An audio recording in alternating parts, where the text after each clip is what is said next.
My name is Anne-Marie. I'm on the trust for Te Akiti Māori o Parininihi. We operate in North Taranaki in a place called Parininihi or White Cliffs. It's our Ngāti iwi rohe on the coast of the Tasman Sea.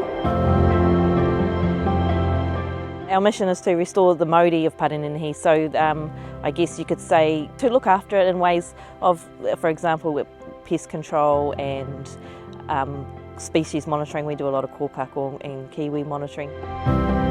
We've received a lot of funding from Toi. Our project has had so much support from Toi in the past, and we're so grateful. This latest round of funding is for $60,000, which will enable us to get our iwi members involved in our seabird monitoring so that we can locate and see how they're going. We've talked about doing seabird monitoring here at Parininihi for a long time. It's just something that we haven't had capacity for because we have introduced kōkako, and it takes a lot of our resources and funding efforts just to fund our kōkako monitoring program. We have an obligation to look after the kōkako that we have here, so every year we monitor a number of nests to ensure that they are safe. We have a ring of what we call a ring of iron, so a whole lot of traps around the nest to look after the nest so that the birds can fledge safely. What the funding does for our people is first and foremost looking after the birds. That's our mission in Te Akiti Māori o Parininihi, is to look after our biodiversity and our species. But for our people, it enables us to get our people and our whānau involved in the mahi that we do and to reconnect them to their whenua and their place, which has been really great and amazing. We've been able to employ more and more of our young people to come and work on our projects.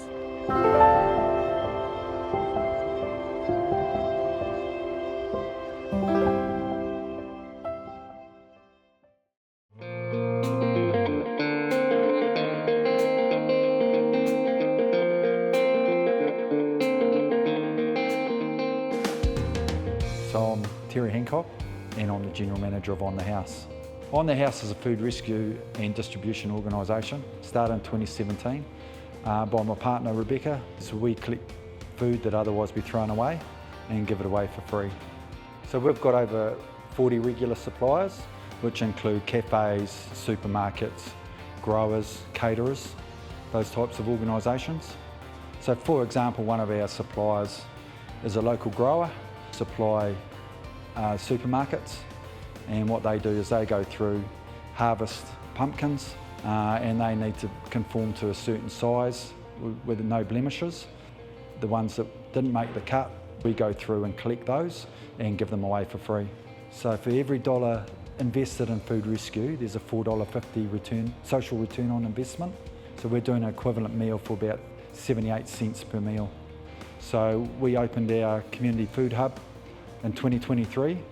We needed to increase our capacity to look after the demand. Yeah, we received $200,000 from Toi, and that goes towards running our community food hub, which supports the 11 food banks, over 20 community groups, and our 3 free stores. We've got 3 full-time employees and about 110 active volunteers. Last year we did 180 tonne into over 10,000 households. Toi's funding has helped us achieve those results.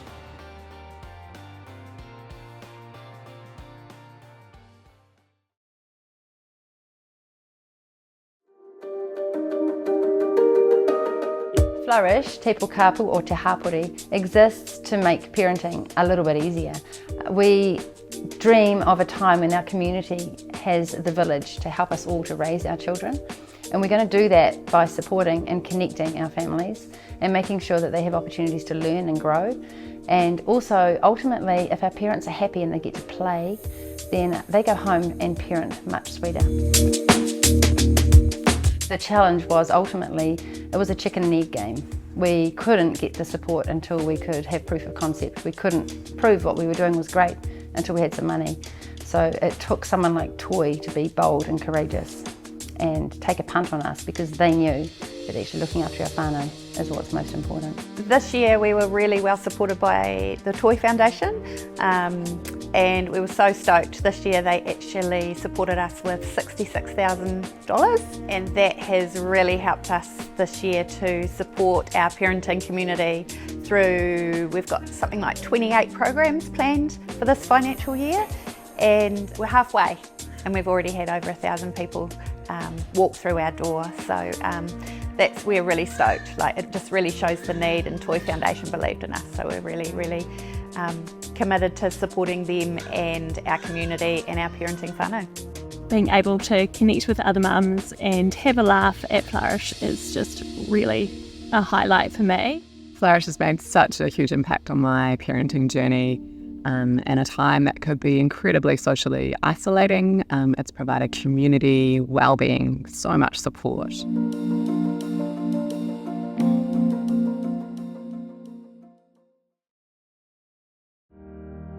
I'm Max Cave, I'm 15 and I'm a competitive swimmer. I swim for Aquablades New Plymouth. I started swimming about 5-ish years ago at Highlands Intermediate Swim Club.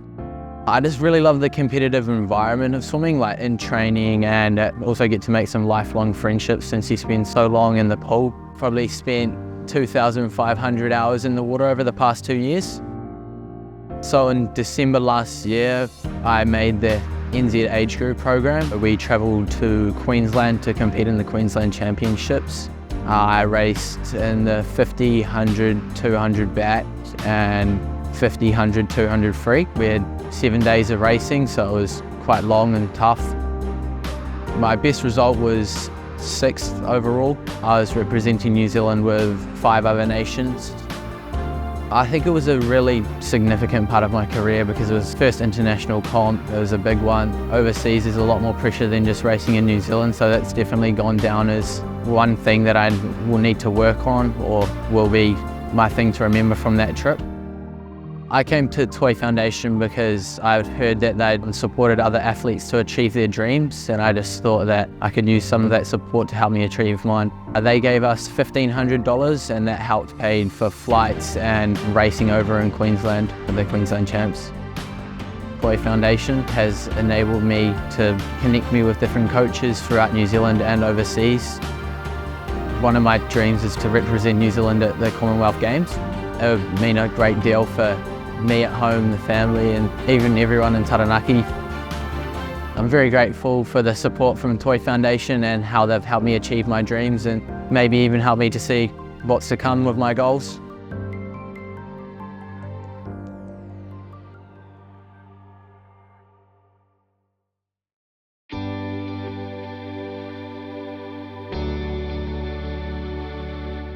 Kia ora, I'm Nicola Coogan. I work for Te Rūnanga o Ngāti Ronui and I work in policy and strategy. I think it was way back in 2021, Te Papa Atawhai came and visited us to discuss the option or a solution to help with access to the ski field. Currently they've got a track that's a little bit dodgy in places and they wanted something that was a bit more safe and sustainable. Te Papa Atawhai introduced us to Dan Crocker and he showed us this amazing PowerPoint of his idea for a bridge here in this position, and as part of that it had 4 options for cultural narrative. When we discussed the project with our Pāhaki team, they're really excited about having something in their cultural narrative that represented Ngāti Ronui, and it included something a bit more elaborate on the masts. So there's 2 masts up there that have some specific artworks on it. And so that came the birth of this beautiful taonga up there. One of the biggest challenges, of course, is with artworks, quite expensive to do it properly, and we were really lucky to have a brief conversation with Toi regarding the idea of them helping to supplement this funding. And Toi were extremely supportive of the project and jumped on board pretty much straight away. Te Rūnanga o Ngāti Ronui received $60,000 towards the sculpture. Pretty much was 50-50 split between Te Rūnanga o Ngāti Ronui and Toi to create the sculpture. The sculpture's name is Te Rakahore, and he is what they call the personification of rock. So we see this as a representation of this environment and with a connection to Te Rūnanga o Ngāti Ronui, and we look forward to sharing those stories with the community in the future. For Ngāti Ronoi, we have 12,000 people registered as uri, but we see it being a little bit wider than that. We see it as being able to inform the whole community within Taranaki, but also around our whole country. So we see it as something that everybody wants to see and be part of and feel connected to.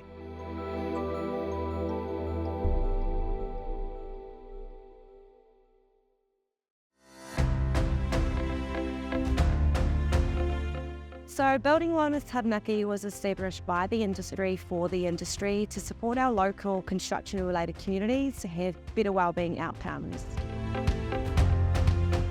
As an industry, we lift infrastructure and buildings from the ground up, and as a trust, our mahi is to lift the wellbeing and the mana of our people. So over the last couple of years, we have delivered wellness promotion and suicide prevention initiatives that are tailored to the needs of workers and our leaders. Our three-part series of Buddy and Leading Wellbeing workshops aim to equip our workers and leaders with the know-how, the skills, and learn ways to create workplace culture that helps our people and our businesses to thrive. Since November 2021, we've had over 2,800 attendances at our events and over 270 at our workshops. Toi Foundation has helped us really build us from the ground up. When Building Wellness Taranaki first started, we didn't have any employees. Now we have 1 full-time GM and 2 part-time coordinators and have expanded our reach across Taranaki. We've received ongoing support from Toi Foundation with over $80,000 per year, which has allowed us to grow our impact. We are thankful and absolutely humbled for not only the generosity but also the recognition by Toi Foundation, who have supported us from a standstill.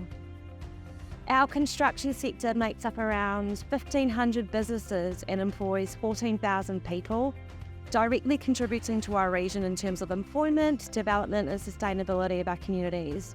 Yet industry has the poorest mental health outcomes of all sectors in Aotearoa. So the Trust is being really proactive and preventative in its approach.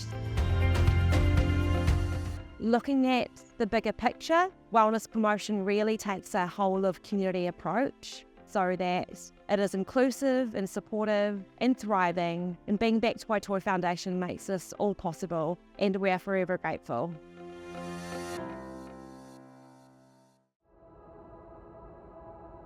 Unity is important because we need people to care about us and look after us. Community isn't a place, it's a feeling. And I say it's given me strength to achieve my dreams. I have something worth fighting for, something bigger than myself. Unity to me means making friends. Like all the people who work together. People caring about each other. And value your ideas.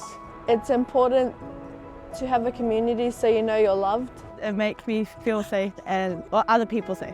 To grow, the world as a place, or any town or any city. You learn how to love in a community. Community is like a team, and we all support each other till we get to the finish line or get our goal. It's influencing and proving changes so that we as a community can strive for better and not just settling for good. You're not lonely and always have someone to talk to. You just know your ins and outs on the streets. People to rely on and trust in hard times. Hanging out and socializing. And who fills you with love and respect. And if you're going through something tough, they have your back. And encourage you to be your best self. Everyone coming together as one big family and helping each other. Community in one word. Family. Aroha. Teamwork. Trustworthy. Whānau. Family. Oneness. Family. Your friends. Reliable. Support network. Home. Connected. Trusting. Caring. Passion. Friendly. It's important to have community so that you have people to support you when you need help and so that you can support others as well.